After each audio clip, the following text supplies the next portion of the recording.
Welcome to the Her Story Circle podcast, the podcast that brings you the extraordinary tales of everyday women who are changing the world. I'm your host, Gertrude Mache, and I'd like to acknowledge traditional custodians of the land on which we meet today. I also like to pay my respects to elders, past, present, and emerging. Every week, we dive into the lives, challenges, and triumphs of women from all four corners of the globe. We're here to inspire, enlighten, and connect, sharing stories that uplift and empower. So grab a cup of coffee, settle in, and join us as we explore the incredible journeys of women shaping our future. This is Her Story, where every woman's voice matters. Hello, everybody, and welcome back to the Her Story Circle. This is Gertrude Mache here in beautiful Melbourne, Australia. And today I am graced with the presence of yet another fascinating woman. Welcome, welcome, welcome to our tribe.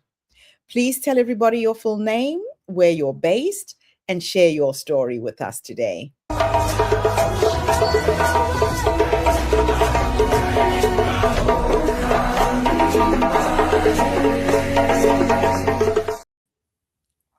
Hi there, I'm Katherine Lash, and I'm here in Sedona, Arizona, and I'm so pleased to share the stories that we have. They're so incredible and important. But I do want to say that sometimes those stories can become a little toxic, and that's what happened to me.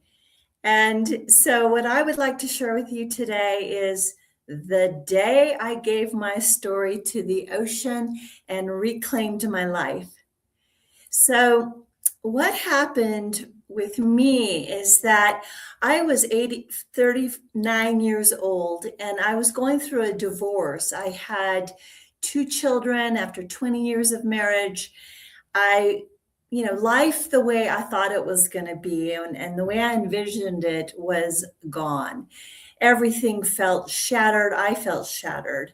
And I went on a trip, and when I came back, I found all my belongings out on my mother's lawn, and the locks had been changed in my house, and I had been replaced.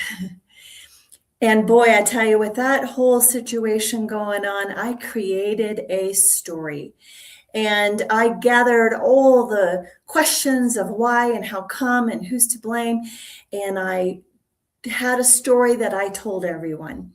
I told myself that story thousands of times. And one day I was telling my girlfriend, I'm sure she had heard it at least 10 times. I was telling her the story again, and she put her hand up right in front of my face. And she said, I don't want to ever hear that story again. I was shocked.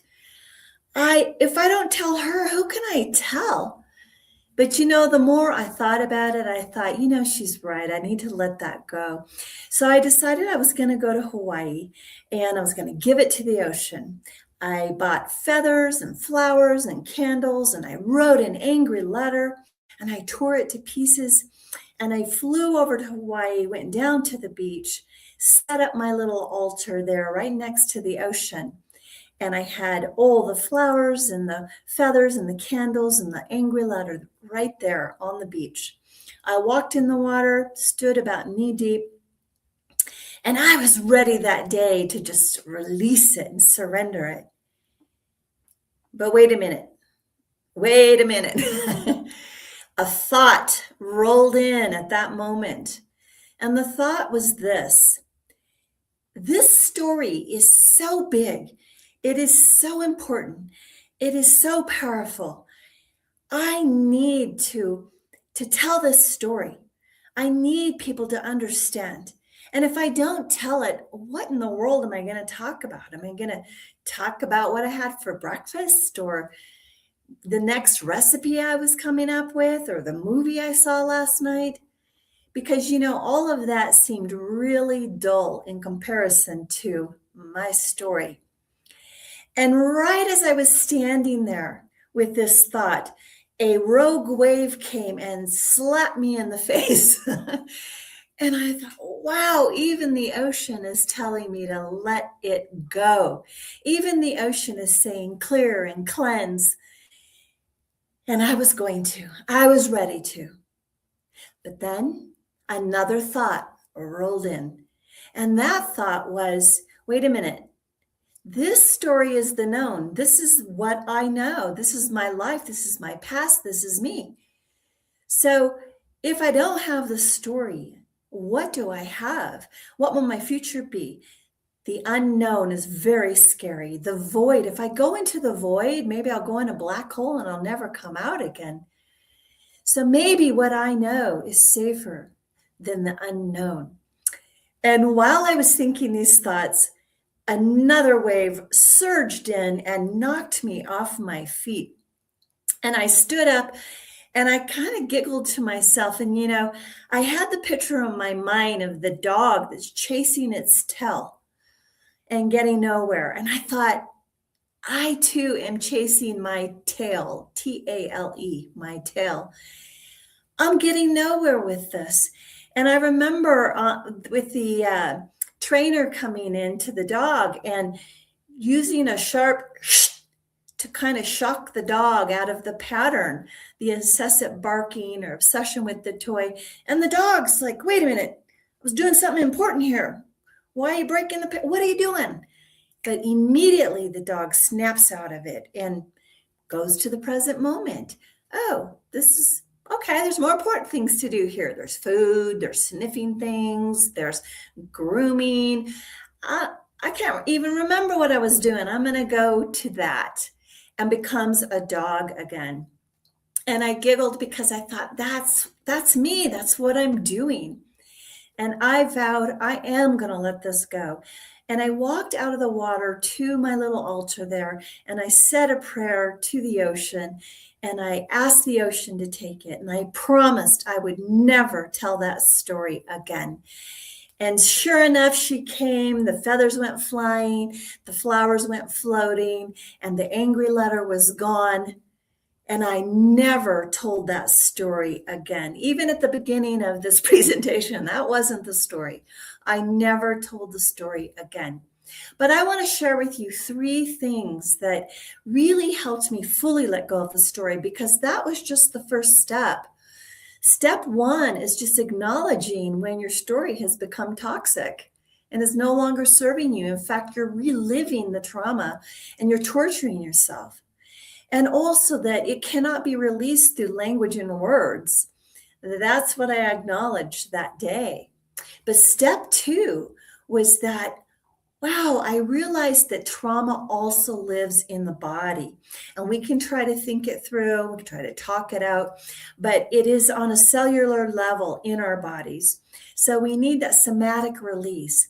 So what happened was, when I moved forward, and every time I was tempted to tell the story, which I was tempted, instead I brought in vibration and frequency and movement. I would yell and I would sing and I would jump and I would hum and I would drum. All those things would allow me to shake it out, shake it off, and remove it, release it from my body. And then step 3 was linguistic alchemy. I watched the words that I said and I reframed my words. So every time I had those thoughts of, oh, poor me, I was abandoned and this happened and that happened and life will never be the same, I said, no, it is my life and it is time to move forward and manifest what I want. And so when I let go of that toxic story, I was able to live life and move forward and create a beautiful life. And that happened to be a retreat company that served other people and helped people move forward and let go of their stories. So this was so enriching and powerful and felt so good. And indeed, that's what manifested. My future moved forward, and I have never told that story again. Yes, it is amazing when we can do that process. Katherine, I absolutely love your story. Isn't it funny how we as women give energy to our stories when we hold on to them?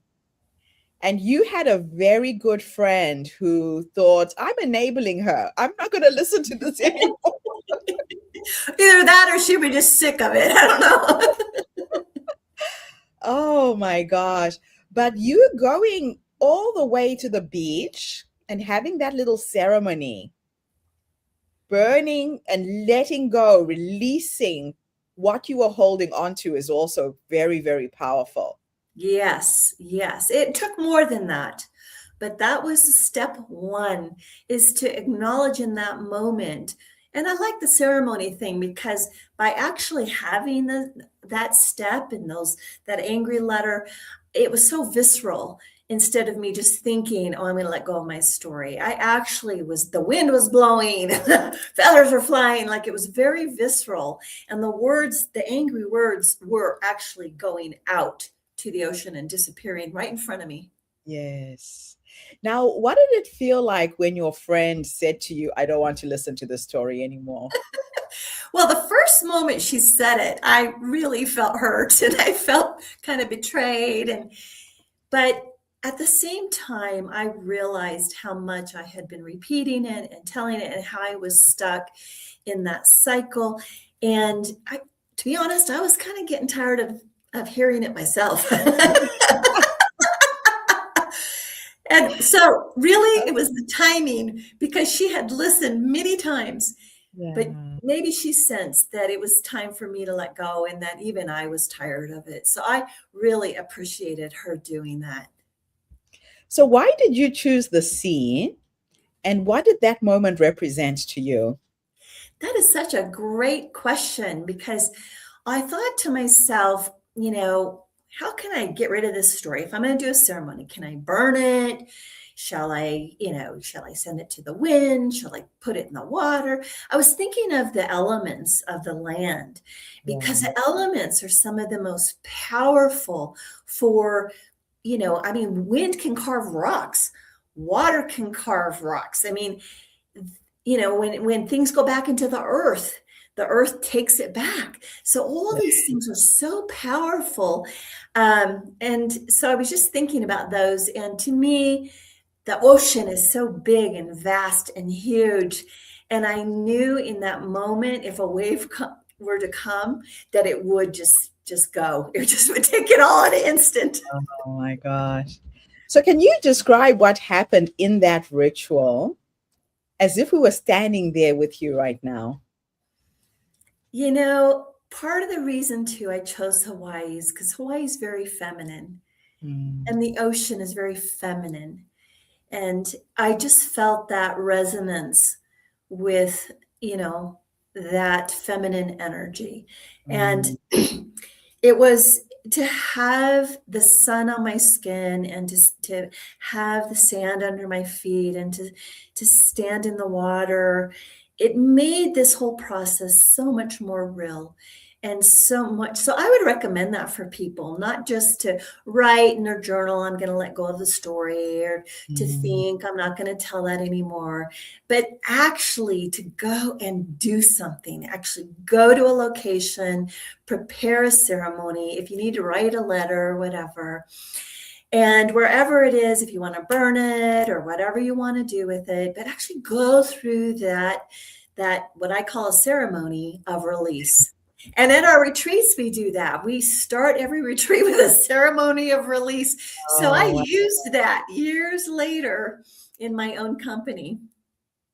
That is just incredible. So, this is now something that has stayed with you, and you're empowering others to release these stories because we give them energy. It's a choice you get to make, right?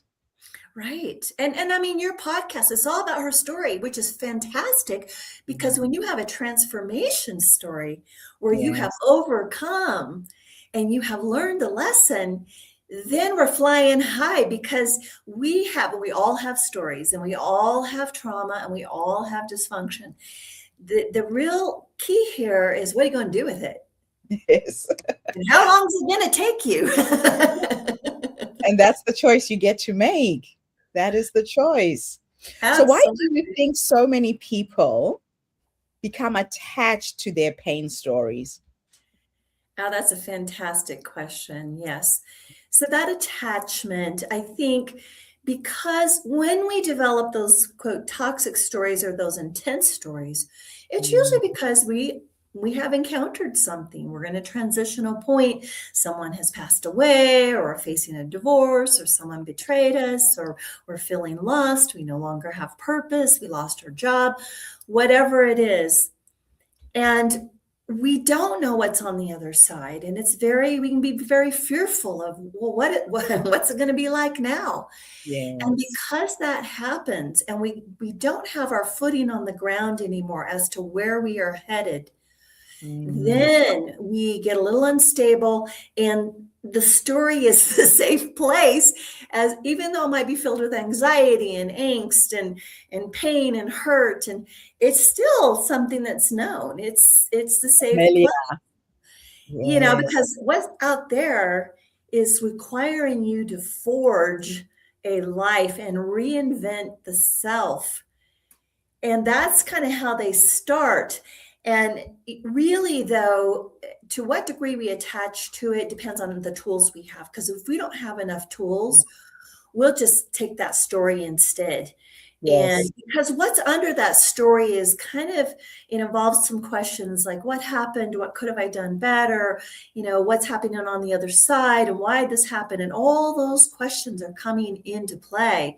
And if we Yeah. have the tools of insight and the tools to move forward, then we're less likely to really have that toxic attachment to that story. I love that. So it's really equipping and arming yourself with the tools. That is the key. Yeah, and that's why we do sometimes have to reach out Yeah. to, do a workshop, do a retreat, do a trip where we can decompress. Sometimes we have to get out of that environment, and we Mhm. have to do something. We have to reach out to others, and sometimes there's something very valuable about, because our friends know us, they know the situation, they know our tendencies. But when we remove ourselves and we go somewhere, sometimes we can encounter people that are just holding space for us, and there's no judgment. There's no preconceived notions. They're just good listeners, and they're holding that space, and they're listening to what we're saying, and they're bringing our words back to us so we can find our Mhm. truth. So, what are the hardest patterns or beliefs that you had to unlearn after that moment? Yes, after that moment, you just are asking the greatest questions. I love it because, I had to take a good look at that. Like, what Yeah. are my beliefs that are holding me back? And one of it was fear of the unknown. And Mm, that kind of goes back to self-esteem. And can I do it? Am I good enough? Am I going to be able to create something that's amazing? And can I do it by myself? And can I be a single mother? And all those questions of self-love and self-worthiness came into play. And that's why the mm, unknown was so foreign and so scary. But you don't have to have your plan of action 100% laid out. All you have to do is do that little ceremony, put one foot in front of the other, shake it out and release it out of your body. Watch your language, how you talk to yourself and others. And the future and the universe will do it for you. It'll unfold. I love it. I absolutely love it. Now, did you ever feel tempted to go back to your old story? If Oh, you did, what did yes. that look like? Yes, I did. And I even started to say a couple of sentences in the beginning, which you Mm, notice on the podcast. That wasn't the story. That little thing I mentioned was not the story.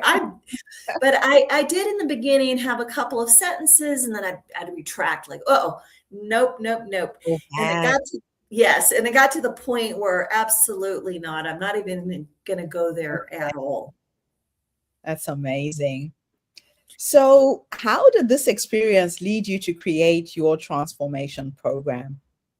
Yes. So what I did after this whole thing is I came back to Sedona and I created Spirit Quest Sedona retreats, my Okay. retreat company, and I built this path to transformation to that uses different things such as somatic release and watching the language and many other aspects come into it to help people, like I said, come in and do that releasing ceremony and then using these techniques to help them get the tools and let go of their stories. I love it. Now, you talk about releasing stories from the body. What Mhm. does that actually look like in practice? We don't realize that we trap these emotions, these stories in all of our cells, right? And when we keep repeating the stories, it's doing something to us physiologically. What does that look like? You know, I'm glad you asked because my little story that I told, I wondered how much people would resonate with jumping and yelling and screaming and hiking and biking and drumming and doing all those things. It's like, what does that have to do with your story? What does it have to do with your pain, right? But I'm telling you, it has a lot to do with it because we not only get this stuck in our head, but like you said, on a cellular level in our bodies. That's why I've seen people talk it through, release it, and they still got that stiff neck, or they still have that knot in their stomach, or they still have, Mhm. because it's still living in their bodies. And somehow, Yes. we have every cell has DNA, and every cell and all the DNA has memory. So everything that happens to us, we carry in a more holistic way in the emotional body, the physical body, the mental body, and the spiritual body. So it actually can even need to be released in the spiritual body with depression and where we're disconnected from source. Um, Yes. so at Spirit Quest, we work on the mind, body, spirit, and releasing it in all aspects of our being. But the physical part is the part that a lot of people, they get those other parts, the emotion. Yeah, I got to let go of the emotion. And spiritual, yeah, I got to be in touch there. And mental, yeah, I got to let it go there. But the physical, yes, the physical. Your body, if you listen to your body, it will tell you so much. It will tell you just as much as your mind's going to tell you. It will Yeah. tell you, no, don't go there. It will tell you, yes, this is the path to take. So we need to learn to tune into our bodies and not just our minds and to move. And that's the thing in the day of computers and all of that, being so stagnant and not interacting with nature and I think it's super important to continue to move and to breathe and to listen to music and to dance and to do all those things that help clear out Mm. angst in the body. So, how do language and words that we use shape our reality? Yes, that was the third step, and it's extremely important because if we do the other steps, we acknowledge it, we shake it off in the body, but we don't watch the words we use, we can end up being in trouble because sort of one thing is saying, hey, I'm letting it go, but the other with our words is like, no, I'm still there, I'm still trapped in it. Words are extremely powerful, and along with the words we also have relationship, the words we use to talk about other people or talk about ourselves. And we love at Spirit Quest to call that the I thou relationship rather than the I it. Because if I'm treating you or myself as an I it, I'm using you to get something else. If I Oh, treat you as an I thou and I treat me as an I thou, even if I disagree what happened and what you said, I'm still going to have honor and respect for yeah. you and hold you in high regard that way as a human being. And so the words and how we talk about ourselves and others are extremely important. Important. It's crucial. We create through the power of our words, Don't and we we? don't even realize it. No. And I'll tell you, Gertrude, also what I have found when I have worked with people with abuse, sometimes the emotional abuse from words Mm, words can yeah.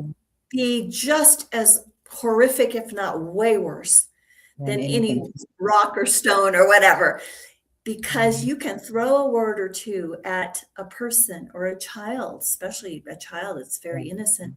And if they absorb those words, if those words really go in, it can cause bruises, not on the Mm, outside that are going to heal, but on the inside that can yeah. live on for a lifetime. Yeah, and even being aware of the words you're using, because once you've said it, you can't take it back. Could be in a relationship, the words that you say to other people, once it's out, you can't take it back. So you're helping us really remember to be aware. What are the words that are coming out of your mouth? How are they impacting you and others? Yeah. And take Absolutely the time. love it. You don't have to respond immediately. Take a No, breath, no. go for a walk, Mm, go take a bath. We don't have to respond immediately. We can take the time to gather our words, to say, what do I need to share? What do I need to say? Because maybe in the beginning you thought you needed to share those words, but maybe after reflection, you're like, I really don't need to say that. In fact, it's probably better if I yes, don't say that. Because, like you said, you can never take it back once it's out there. it's gone. So, what is the biggest breakthrough that you've seen in women who apply your work? Yes, I would say the number one issue, I mean, we have women with many different issues, but the number one Mhm. issue is that self-esteem and that self-love and that self-confidence of, believing that they can create something that's magnificent, something that's beautiful, something that will inspire others, that what they have to offer is legitimate and is amazing. They don't need to go to any outside system or find this Well, program. then, They just like you when you gave your TED talk, you just be real and you be authentic and you pull in your life, and that right? authenticity is everything. That authenticity is everything. I love it. Because people So, can feel it the minute you're inauthentic. so if there is a woman who is listening to us right now who's feeling stuck, what is the first step that she can take today? Yes, I would say self-evaluation. Know thyself. Mm, It is really kind of the spiritual path to ask those questions of oneself. What's going on here? How do I feel? What do I need? How do mhm. I move forward? And get clear with yourself. You could journal, go on a long walk. And I loved it. When I drive, I do a little voice recording and I'll just be ruminating and talking, going on. But sometimes it does help you work through feelings or insights, and then you can revisit it if you want it. But Yes. that self reflection is so important. And then, how do I support myself? Because you could reach out and have 1,000 people supporting you, but if you don't know how to support yourself, if you don't know how to nurture yourself, if you don't know how to take care of yourself, it all falls apart anyway. It really does. Oh, you're so right. My last question, I'm going to teleport you into the future this time. And we are going to go and meet the 90-year-old you. And she's sitting in her rocking chair, surrounded by her family, whoever's with you at the end. If we could go and meet this wise woman who has led you up until this point, what will you say to her when you finally meet her? Well, I would say I honor you. You you have been down the path. You have made it through so many trials and so many tribulations. And to be honest, at this point in my life, I think, and going forward, I think I could say I'm proud of you. I'm proud of the tools that you gained and the ethical way that you lived your life. And even in the divorce, even in the hard times, you took the higher road. You took the higher road and you try to go to forgiveness rather than spitefulness and meanness and I'm going to get you. So that's what I would say to her is thank you for taking the higher road. Oh, that is so beautiful.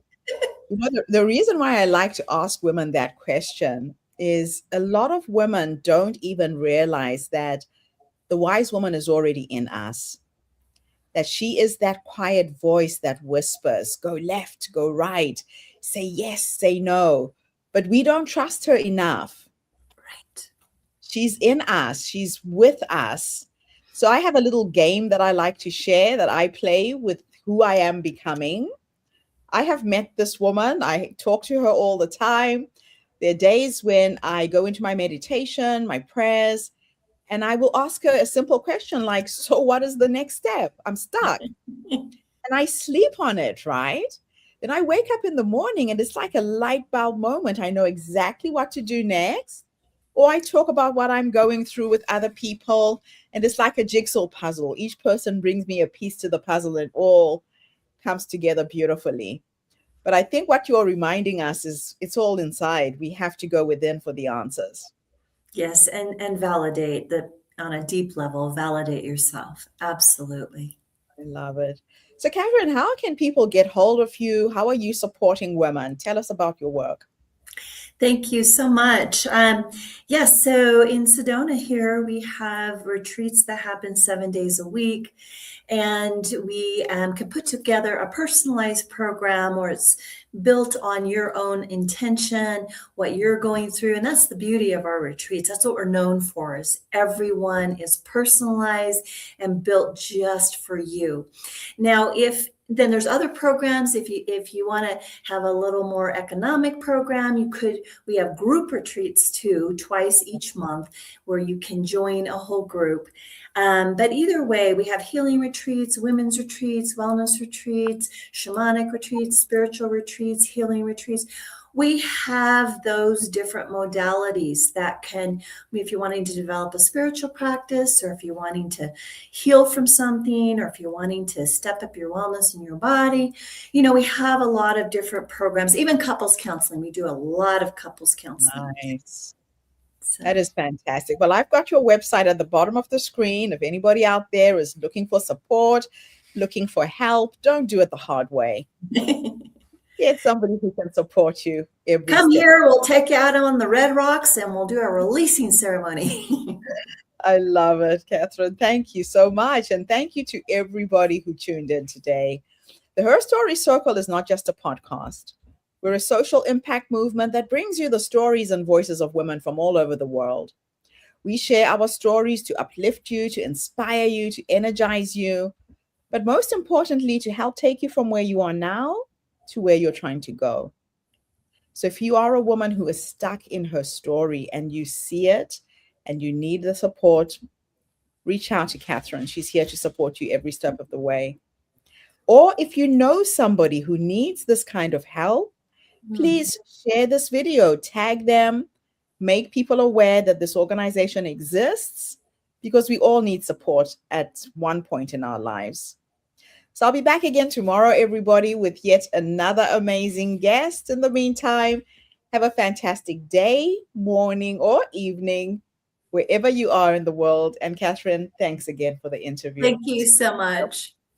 Don't go away. Thank you for tuning into the Her Story Circle podcast. I hope today's story has inspired you to believe in the power of our stories and the difference you can make in the world when you use your voice. I'm Gertrude Mache, and it's been an honor to share this space with you, where voices from all walks of life come together to weave a rich tapestry of diverse perspectives. Don't forget to subscribe, rate, and review our podcast to help us share these stories with more listeners. Follow us on social media by looking for the Her Story Circle podcast for more updates. And join us tomorrow for another episode filled with courage, resilience, and empowerment. Remember, your story matters, and together we're building a stronger, more inclusive world. Until next time, keep making her story. That